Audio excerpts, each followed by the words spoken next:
भारत की वीर भूमि ने समय समय पर ऐसे महान योद्धाओं को जन्म दिया है जिनकी वीरता और साहस की कहानियां आज भी लोगों के दिलों में जीवित हैं।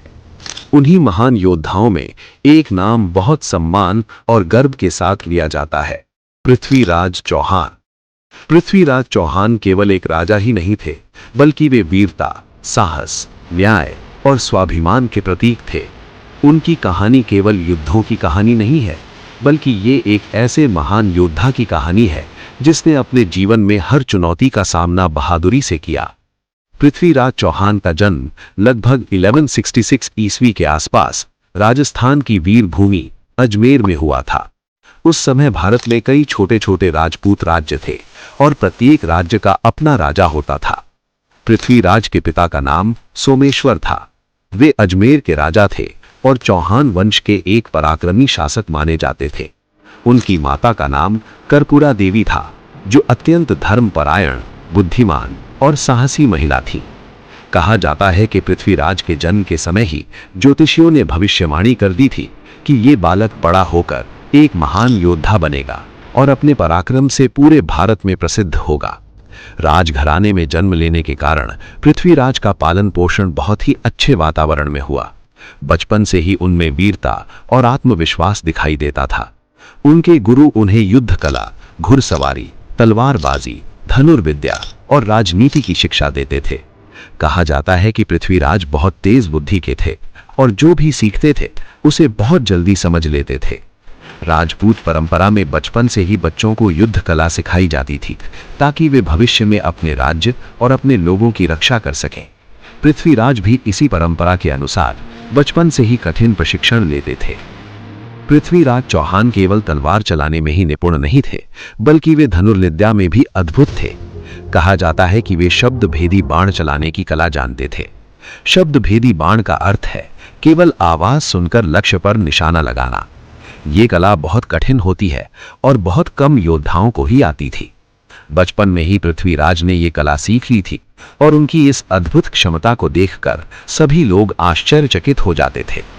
जब पृथ्वीराज अभी बहुत छोटे थे, तभी उनके पिता राजा सोमेश्वर का निधन हो गया। ये घटना पूरे राज्य के लिए बहुत दुखद थी। राजा की मृत्यु के बाद राज्य की जिम्मेदारी अचानक बहुत बड़ी हो गई।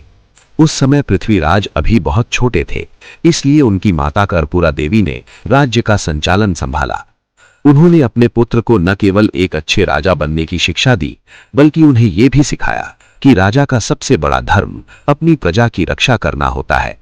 समय के साथ साथ पृथ्वीराज बड़े होने लगे और उनकी वीरता तथा बुद्धिमत्ता की चर्चा चारों ओर फैलने लगी। लोगों को विश्वास होने लगा कि ये युवा राजकुमार एक दिन बहुत महान राजा बनेगा। अंततः जब उचित समय आया, तब पृथ्वीराज चौहान को दिल्ली और अजमेर के सिंहासन पर बैठाया गया। इतनी कम उम्र में राजा बनना आसान नहीं था, लेकिन पृथ्वीराज ने अपनी बहादुरी और समझदारी से ये साबित कर दिया कि वे इस जिम्मेदारी के योग्य हैं। इस प्रकार एक छोटे राजकुमार से एक महान राजा बनने की यात्रा शुरू हुई। लेकिन ये तो केवल शुरुआत थी। आने वाले समय में पृथ्वीराज चौहान को कई बड़े युद्ध लड़ने थे, कई दुश्मनों का सामना करना था और अपने साहस से इतिहास में अमर होना था।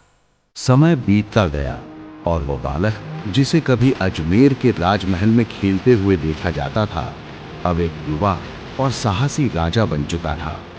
वो केवल एक शासक नहीं था, बल्कि अपने राज्य की रक्षा करने वाला एक वीर योद्धा भी था।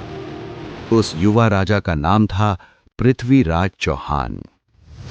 इतनी कम उम्र में सिंहासन संभालना किसी भी व्यक्ति के लिए बहुत बड़ी जिम्मेदारी होती है, लेकिन पृथ्वीराज चौहान के भीतर साहस, बुद्धिमत्ता और आत्मविश्वास की कोई कमी नहीं थी।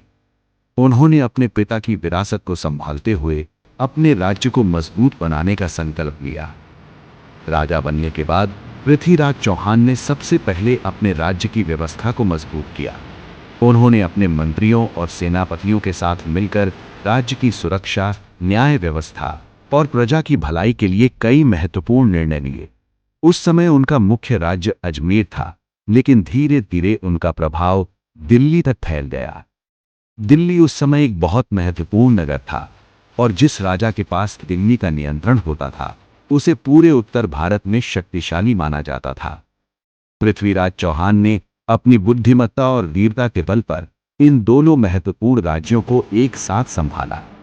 उन्होंने अपने राज्य में किले मजबूत करवाए, सेना को संगठित किया और सीमाओं की रक्षा के लिए सैनिकों को तैनात किया। पृथ्वीराज चौहान बचपन से ही युद्ध कला में निपुण थे, लेकिन राजा बनने के बाद उन्होंने अपने कौशल को और भी अधिक विकसित किया। वे तलवार चलाने में इतने तेज थे कि उनके सामने दुश्मन टिक नहीं पाते थे। धनुष बाण चलाने में उनकी दक्षता भी अद्भुत थी। विशेष रूप से उनकी शब्दभेदी बाण चलाने की कला की चर्चा दूर दूर तक होती थी। इस कला के माध्यम से वे केवल आवाज सुनकर लक्ष्य पर निशाना लगा सकते थे। ये क्षमता बहुत ही दुर्लभ थी और इसी कारण पृथ्वीराज चौहान को उस समय के महान धनुर्धरों में गिना जाता था। राजा बनने के कुछ समय बाद ही पृथ्वीराज चौहान को कई छोटे छोटे युद्धों का सामना करना पड़ा। उस समय भारत में कई राजपूत राज्य थे और अक्सर सीमाओं को लेकर संघर्ष होते रहते थे। पृथ्वीराज चौहान ने इन सभी चुनौतियों का सामना बड़े साहस और रणनीति के साथ किया। उन्होंने अपनी सेना का नेतृत्व स्वयं किया और कई युद्धों में विजय प्राप्त की।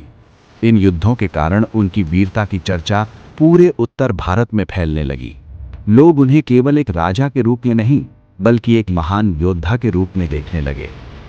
पृथ्वीराज चौहान केवल युद्धों में ही महान नहीं थे, बल्कि वे अपनी प्रजा के प्रति भी बहुत दयालु और न्यायप्रिय थे।